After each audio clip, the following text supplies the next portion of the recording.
अच्छा, क्या कहते हैं, आज की बेसिकली क्लास एक ओरिएंटेशन क्लास है ACCA F5 की। और ACCA F5 की ओरिएंटेशन एक शॉर्ट ओरिएंटेशन है, बस एक बेसिक है कि आप लोगों ने कोर्स के थ्रू जाना किस तरह। अभी स्टूडेंट्स जो बैठे हुए हैं, बहुत मैंने बेसिकली इमरजेंसी मैसेज किया था, तो इसलिए बाकी स्टूडेंट्स को रिकॉर्डिंग्स वगैरह प्रोवाइड कर देंगे। यूट्यूब पे ये वैसे अपलोड होगी आफ्टर द क्लास। तो हम लोग थोड़ा पहले बेसिक समझते हैं इसका कि जो क्या कहते हैं ACCA F5 है क्या। क्योंकि आप लोगों ने सेशन पढ़ना है दिसंबर 2025 के लिए। तो क्या कहते हैं, आप लोगों को पता होना चाहिए कि इसकी स्ट्रेटजी क्या है, पढ़ने की स्ट्रेटजी क्या है, कोर्स कंटेंट क्या है, तरीका क्या है, सारी मैं आपको इस ओरिएंटेशन में बता दूंगा।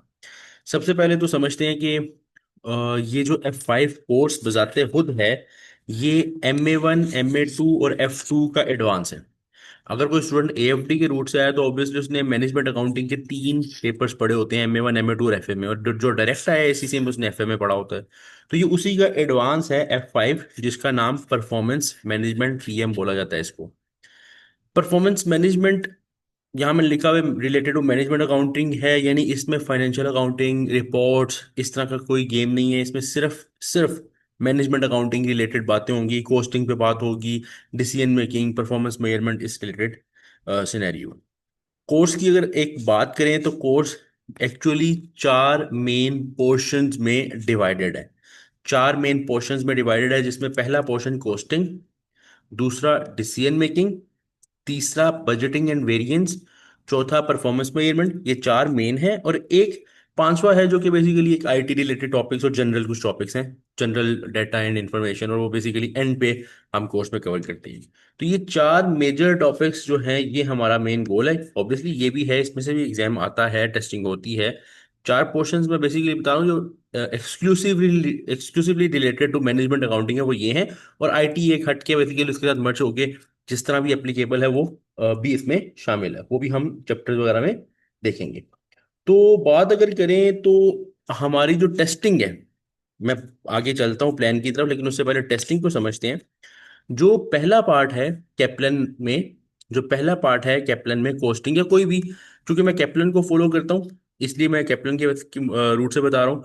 तो पहला पार्ट जो है वो कोस्टिंग जो स्टार्ट होता है, वो MCQs और MTQs में सिर्फ टेस्ट होता है। ये याद रहे कि कोस्टिंग में 5 चैप्टर्स हैं। कोस्टिंग में 5 चैप्टर्स हैं, लेकिन कैप्लन के मुताबिक एक चैप्टर है। कैप्लन में जो एक चैप्टर है वो उसका नाम अगर मैं बताऊं तो specialist basically management accounting related chapter है, chapter number 4 as with respect to Kaplan.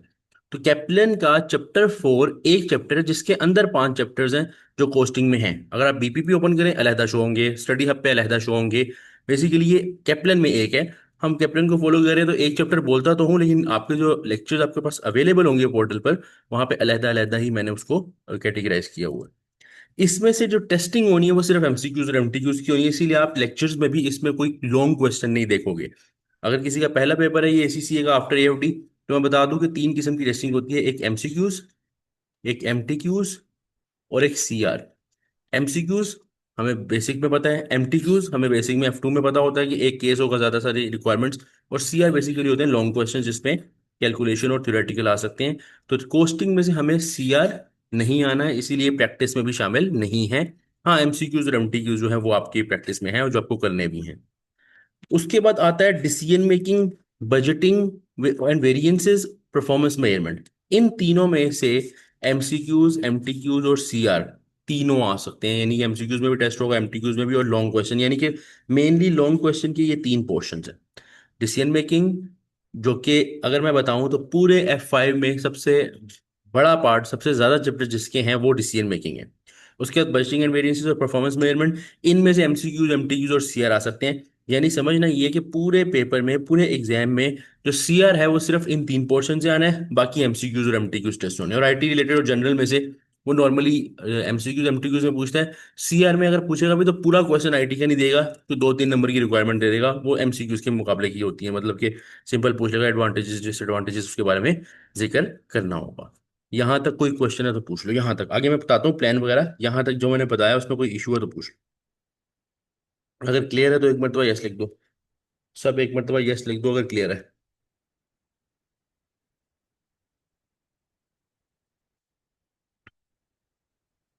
एक मरतबा सब यस लिख दो अगर क्लियर है यहाँ तक। ठीक है। ठीक है। अच्छा। अब हम इसमें हमने ये देखा जो पार्ट्स कोस्टिंग जो कंटेंट है वो ऑब्वियसली उसके मुताबिक जो है वो कोर्स किस तरह डिवाइडेड है। और ये आपको जब एलएमएस पे आप लेक्चर्स देख रहे होंगे ना, तो वो सीक्वेंस में आपने उसी सीक्वेंस में चलना, तो वो सीक्वेंस के मुताबिक मैं अंदर ही बता रहा हूँ लेक्चर के कि अब ये हो गया, ये रह गया, इतना हो गया, इतने परसेंट हो गया, तो उससे आपको मजीद आइडिया होता रहेगा कि हमने क्या क्या चीज़ में क्या क्या चीज़ कवर की है, कितनी कवर की है और कितनी रह गई है। तो वो ज़्यादा सीक्वेंस में बेहतर रहेगा। कोशिश कीजिए कि सीक्वेंस में लेक्चर्स देखें अगर किसी ने हमारे एलएमएस पे लेक्चर्स देखने हैं। अच्छा, अब बात करते हैं इसकी कि इसकी जो टेस्टिंग है एमसीक्यूज एमटीक्यूज और सीआर की, वो कितने कितने नंबर्स क्या वेटेज है उनकी। तो हमें आएंगे इसमें 15 एमसीक्यूज। 15 एमसीक्यूज होंगे 2 मार्क्स ईच, यानी 2 नंबर का एक एमसीक्यू तो 30 नंबर एमसीक्यूज के हो गए। 3 एमटीक्यूज आएंगे 10 मार्क्स ईच। 3 एमसीक्यूज आएंगे 10 मार्क्स ईच, तो 30 नंबर इसके हो गए, टोटल हो गए 60। और 2 सीआर यानी 2 लॉन्ग क्वेश्चन आएंगे 20 मार्क्स ईच, यानी 40 नंबर का ये हो गया। इन टोटल ये 100 नंबर बनते हैं, जिसमें ऑब्वियसली आपको 50 अचीव करने होते हैं टू पास। लेकिन इसका मतलब ये नहीं कि आप 50 के पीछे ही पड़े रहें, बल्कि इसका मतलब ये है कि आपने उसको इजीली पास करना है हर सूरत। ठीक है। अच्छा। अब हाँ, 3 चीजें हैं ऐसी जो मैं समझता हूँ एसीसी F5 के अंदर मैटर करती हैं। जनरली बच्चों का एक ना बड़ा ये कॉन्सेप्ट ये है कि मतलब समझते हैं वो कि एसीसी में दो ही ऐसे पेपर हैं जो बच्चों को या सीनियर्स बोलेंगे मुश्किल हैं। F5 और F8 बच्चे आपको बोलेंगे ये चीज, यानी जो पढ़ चुके होंगे या फेल हुआ होगा या पास हुआ होगा वो बोलेंगे जरूर जब पढ़ने वाले आ रहे होंगे कि F5 बहुत मुश्किल है, नहीं होता इस तरह। तो F5 और F8 दोनों की यही स्ट्रेटेजी, अगर कोई F8 देना चाह रहा है या उसमें आगे देना ठीक है, लेकिन F5 की यहाँ पे क्लास हो रही है।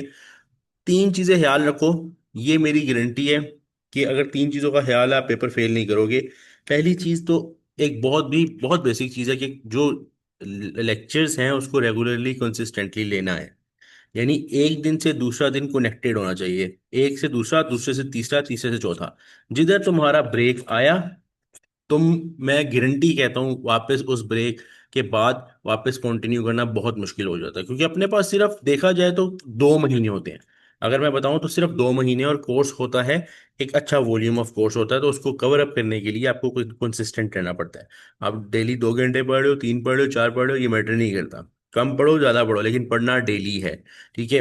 एक तो रेगुलर पढ़ना। दूसरा, प्रैक्टिस एक तो मैंने करवाई होती है, यानी कि एक कोर्स के अंदर है। एक होती है आप लोगों ने खुद करनी है, आप लोगों ने खुद करनी है प्रैक्टिस। यानी प्रैक्टिस एक तो अंदर शामिल है, वो इसमें शामिल नहीं है, उसकी बात नहीं कर रहा, वो तो ऑब्वियसली प्रैक्टिस है ही, वो तो मैंने करवाई ही है। लेकिन एक मिनट यार, ये किसी ने प्रैक्टिस आपने खुद से करनी है। किस तरह, वो मैंने कोर्स के अंदर भी बताया हुआ है, और वैसे भी ड्यूरिंग द कोर्स सेशन मैं आप लोगों को साथ साथ गाइडेंस दूंगा व्हाट्सएप पे कि आपने किस तरह प्रैक्टिस करनी है, कहाँ कहाँ से करनी है। और आप लोगों को बताऊंगा कि आप लोग इसमें मुझसे किस तरह कंसल्ट करोगे, मुझसे किस तरह बताओगे, मुझे किस तरह बताओगे कि क्या चीज़ अचीव हो गई है। सारा एक पैटर्न जो है ना वो मैं खुद बताऊंगा। ठीक है। आप लोग लेक्चर लेना शुरू करोगे, लेक्चर के अंदर 80% गाइडेंस है, 20% व्हाट्सएप पे गाइडेंस होगी। यानी ये बैच मेरी गाइडेंस के बगैर ऑब्वियसली 100% कंप्लीट नहीं होगा, तो साथ साथ चलना पड़ेगा तुम लोगों को।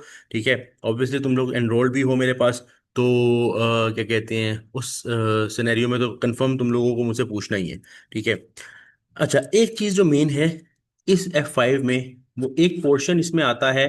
बेसिकली ये जो क्रिटिकल थिंकिंग मैंने लिखा हुआ है, ये जो यहाँ से लेके ऑनवर्ड, बल्कि इसको इसमें डिसीजन मेकिंग भी हम मिला लेते हैं किसी हद तक। ये जो सीआर वाला पोर्शन है, इसमें ना बच्चे क्रिटिकल थिंकिंग नहीं करते।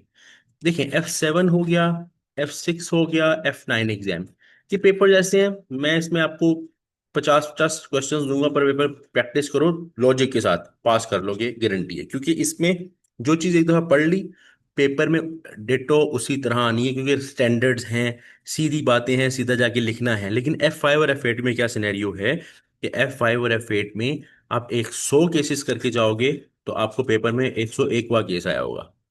समझ आई बात की, यानी कि एक हट के बात आएगी अब वहां पे आपकी, अगर क्रिटिकल थिंकिंग से आपने काम लिया हुआ है तो कर पाओगे। अगर आपने इस बेस पे 100 क्वेश्चन किए थे कि यार देख लिए रटा लगा लिए, इस तरह ये पास नहीं होगा। इसमें खुद से सोचना है। वो सोचना किस तरह है वो मैंने लेक्चर्स में बताया हुआ है। यानी जब मैं कोई प्रैक्टिस करवा रहा हूँ तो मैं साथ बताऊंगा कि यार तुम एज्यूम करो, जैसे कोई केस आता है कि एक स्कूल है, उसके अंदर ये मसले हैं, ये मसाइल हैं, ये मैनेजमेंट इश्यूज हैं, इनकी परफॉर्मेंस किस तरह चल रही है, उसको मैनेज मैयर करना है। तो फिर मैं तुम्हें वहां बोल रहा हूँ कि यार ये स्कूल है, एज्यूम करो तुम स्कूल के मालिक हो। अब बैठ के देखो तुम इस चीज को कैसे देखोगे। ये बहुत मैटर करता है अपने ऊपर, चीज को लेके, बिजनेस को लेके फिर समझना चीजों को। बहुत तुम्हें हेल्प करेगा ये चीज। अगर तुम ये कहोगे नहीं भाई बस ठीक है स्कूल केस है, देखो अब परफॉर्मेंस मैनेजमेंट में तुम्हें स्कूल्स का केस मिलेंगे, तुम्हें कॉलेजेस के, हॉस्पिटल्स के, चैरिटी होम्स के, मतलब मैं ये एक चैप्टर के एक खास बता रहा हूँ कि उनकी परफॉर्मेंस मेजर करने के लिए। अब इस तरह की कितनी ऑर्गेनाइजेशंस किस किस लिहाज से काम कर रही हो सकती है, कहीं कहीं से भी टेस्ट हो सकता है। तो इसीलिए इसमें क्रिटिकल थिंकिंग बेहतर करनी है। उसका हल, दो हल हैं। एक तो जब सवाल कर रहे हो दिमाग से सोच के करो, अपने से लिखने की कोशिश करो। और मैक्सिमम प्रैक्टिस, जितनी प्रैक्टिस, जितने ज्यादा केस होंगे उतनी ज्यादा टेक्निकलिटीज, उतने ज्यादा इश्यूज देखे होंगे तुम लोगों ने, ज्यादा गलतियां करोगे तो ज्यादा सीखोगे। बिफोर द एग्जाम ये गलती करनी है। आफ्टर द एग्जाम टाइम नहीं होगा अपने पास, अपने हमने एग्जाम देना है दिसंबर में। अच्छा, अब इसमें जो वेट अ मिनट, इसमें जो प्रेपरेशन प्लान है वो मैंने यहाँ बताया हुआ है। कंप्लीट लेक्चर्स एलएमएस पे सीक्वेंस में अवेलेबल है। प्रैक्टिस एडेड है कैप्लन की। पास पेपर सीआर जो लॉन्ग क्वेश्चन है वो मैंने, जो सीआरस हैं वो मैंने पास पेपर से करवाए हुए हैं, उसके अंदर शामिल होंगे। और एक सीरीज भी मैं आप लोगों को प्रोवाइड करूंगा, पूरी प्लेलिस्ट, वो पास पेपर्स की प्लेलिस्ट होगी, वो भी आपने साथ करनी है। वो आपको, वो जो मैं प्रोवाइड करूंगा आपको आइडिया हो जाएगा, लेकिन पहले आपने लेक्चर्स देखना स्टार्ट करने हैं। वो व्हाट्सएप पे आपको गाइडेंस मिल रही होगी ओवर द टाइम। उसके बाद एग्जाम टेक्निक्स फोकस, यानी कि अक्सर जगह पे प्रैक्टिस करवाते हुए मैंने ये बताया वगैरह, एग्जाम टेक्निक ये है कि ये चीज़ इस तरह होती है लेकिन एग्जाम में वो इस तरह पूछता है। तो ये बहुत मैटर करता है कि बच्चे को पहले ही पता हो गया ये इस तरह वो घुमा सकता है इस टॉपिक में, तो उसको किस तरह डील करना है। उस पर मैक्सिमम मैंने फोकस किया हुआ है। और टेस्ट एंड मॉक्स का ये सीन है कि नॉर्मली तो मैं रेकमेंड स्टूडेंट्स को ये करता हूँ कि जो टेस्ट एंड मॉक है उसको इस तरह मैनेज करना है कि आप लोगों ने वीकली बेसिस, क्योंकि हर बच्चे की स्पीड अपनी होगी, वीकली बेसिस पे अगर कोई फॉर एग्जांपल चैप्टर्स, 2 चैप्टर्स कर लिए, आपने 2 चैप्टर्स कर लिए, फॉर एग्जांपल एक बात करूं, अब आपके पास, आपने जो फॉलो की हुई है कैप्टन की किट, आपके पास दो मजीद अवेलेबल है, बीपीपी और स्टडी हब, राइट। अपने आप को सेल्फ टेस्टिंग भी करनी है। किस तरह, कोई चैप्टर 2 कर लिए, वीकेंड पे प्लान रखना है सैटरडे या संडे में से किसी एक दिन जिसमें आप बीपीपी और स्टडी हब उन 2 चैप्टर्स का करो। यानी अगर एक हफ्ते में आप 2-3 चैप्टर्स किए तो वीकेंड पे आपका प्लान होना चाहिए कि बीपीपी और स्टडी हब के एमसीक्यूज और एमटीक्यूज जरूर ट्राई करो। अक्सर तो रिपीट ही है तो इतना टाइम नहीं लगेगा, लेकिन ये है कि जो नए केसेस तुम्हारे सामने आएंगे तो तुम्हें पता होगा कि एग्जाम में जब नया केस आएगा तुम घबराओगे नहीं। एक सिर्फ captain is not enough to pass F5, मतलब उसमें थोड़ा तुम्हें इस चीज का मैनेज करना पड़ेगा। उसके बाद टीए और व्हाट्सएप ग्रुप सपोर्ट, बेसिकली कि व्हाट्सएप पे सपोर्ट होगी प्रॉपर। फिलहाल चूंकि वॉल्यूम ऑफ स्टूडेंट्स पे डिपेंड करता है, अगर वॉल्यूम ऑफ स्टूडेंट्स बहुत ज़्यादा हो जाता है तो फिर तो टीए भी साथ होंगे, और अगर नहीं होता तो मैं खुद ही F5 को देख रहा हूँ, क्योंकि इसमें मेरा ये होता है कि ये किस तरह का एग्जाम है जिसमें टीचर का खुद फोकस रखना जरूरी है, तो इसमें मैं खुद देख रहा हूँ। लेकिन तुम लोगों ने एक चीज़ का ख्याल रखना है, जो मैंने ऊपर ये 3 बातें बताई थी, अपनी तरफ से तुम रेगुलर हो, प्रैक्टिस सही कर रहे हो, क्रिटिकल थिंकिंग कर रहे हो, और ये कंटेंट जितना भी है इसको लेके चल रहे हो, तो तुम ओवर द टाइम इजीली इस चीज को कवर अप कर सकते हो। अच्छा, इसमें मैंने यहाँ पे क्लोज लगाया था because it was specific to some batch.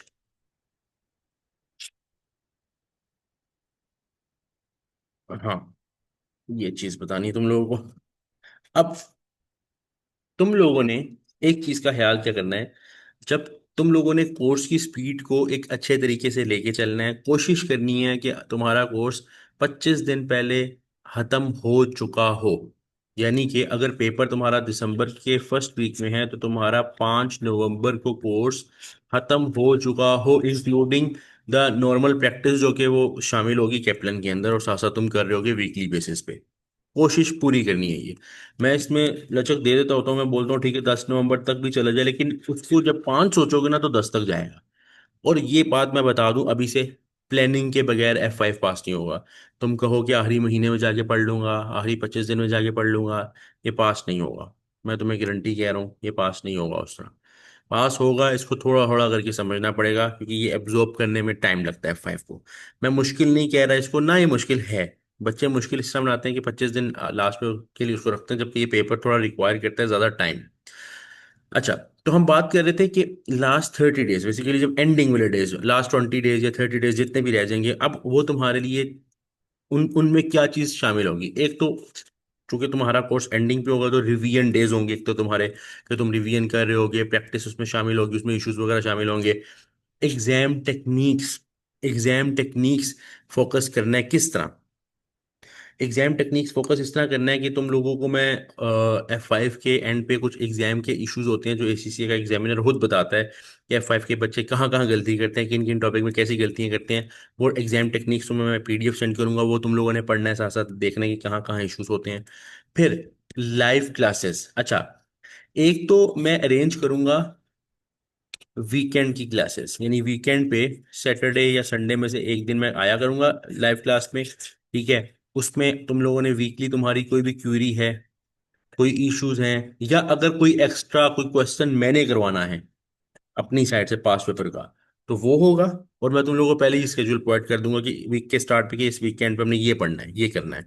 ठीक है, तो वीकेंड पे तो ये क्लास होगी होगी, लेकिन सेशन के एंड पे 15 नवंबर से आगे, यानी 15 नवंबर से आगे का मतलब 18, 20, 22 नवंबर को मैं 7 डेज एक सेशन जरूर रखता हूँ। मैं हम हर सेशन में 7 to 8 डेज सेशन एक जरूर रखता हूँ, जो कि टोटली फ्री ऑफ कॉस्ट होता है और ओपन टू एवरीवन होता है, यानी कि सिर्फ एनरोल्ड नहीं, अनएनरोल्ड स्टूडेंट भी मेरे पास उस सेशन में आते हैं। उस 7 से 8 सेशन में मैं बेसिकली पास्ट पेपर्स की एक एक्सटेंसिव प्रैक्टिस करवाता हूँ, CRs की। एक्सटेंसिव प्रैक्टिस में क्या होता है, जब CR हम करते हैं, जब कोई बच्चा ये 7 से 8 सेशन लेता है मेरे साथ, तो होता ये जितना उसने F5 किया होता है वो सारा रिवाइज हो जाता है। यानी कि इसमें मैंने अब तुम लोगों को क्या बताया, एक खुद पढ़ना है, एक तुमने खुद अपनी रिवीजन करनी है, एक रिवीजन फिर मैं तुम्हें करवाऊंगा 7 8 दिनों में, जिसमें डेली बेसिस पे 3 घंटे 4 घंटे तक की क्लास होगी।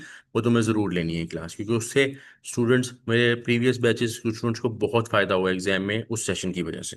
तो अब मैं इस वजह से इस चीज़ को कंटिन्यू रखना चाह रहा हूँ। ठीक है। और हाँ, ये पास पेपर्स मैंने तुम्हें बताया कि पास पेपर्स तुम लोगों ने भी करने, वो फिर मैं गाइड करूंगा, साथ मैं भी करूंगा।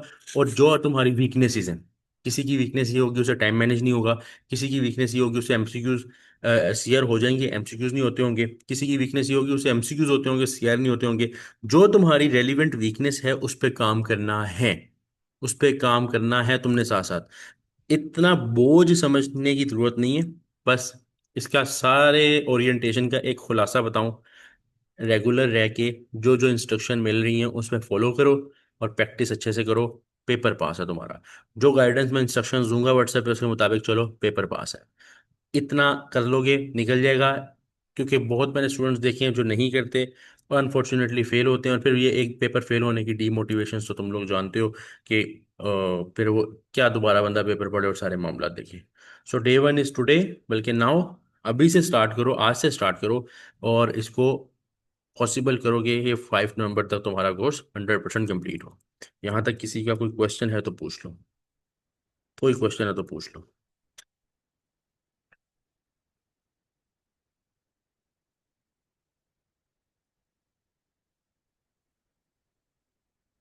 क्लियर है सब कुछ यहाँ तक जो मैंने बताया ओरिएंटेशन में, कंप्लीट मैंने जितनी गाइडेंस दी, क्लियर है 100%।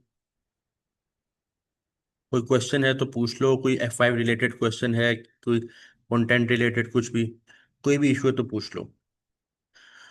तो it was all from my side. ठीक है, बाकी ये है कि व्हाट्सएप पे मैं आप लोगों को अपडेट्स वगैरह साथ साथ देता रहूँगा आपसे, प्लानिंग वगैरह क्लासेस वगैरह की, पास पेपर्स के बारे में। लेकिन आप लोगों ने उनको फॉलो ज़रूर करना है, फॉलो करोगे तो इंशाल्लाह you will get pass in exam.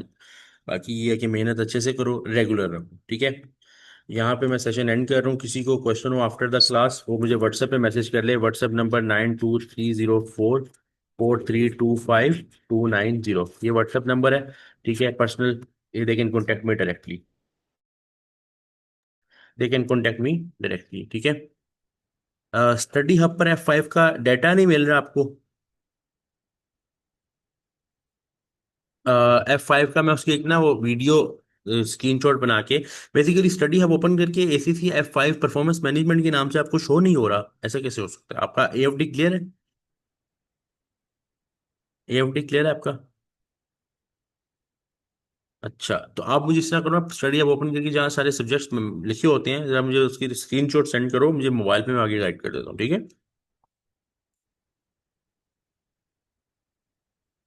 सो अगर किसी को कोई और क्वेश्चन वगैरह हो तो ये नंबर है मेरा, दे कैन कॉन्टेक्ट मी। अपना बहुत सारा ख्याल रखें। अल्लाह हाफिज।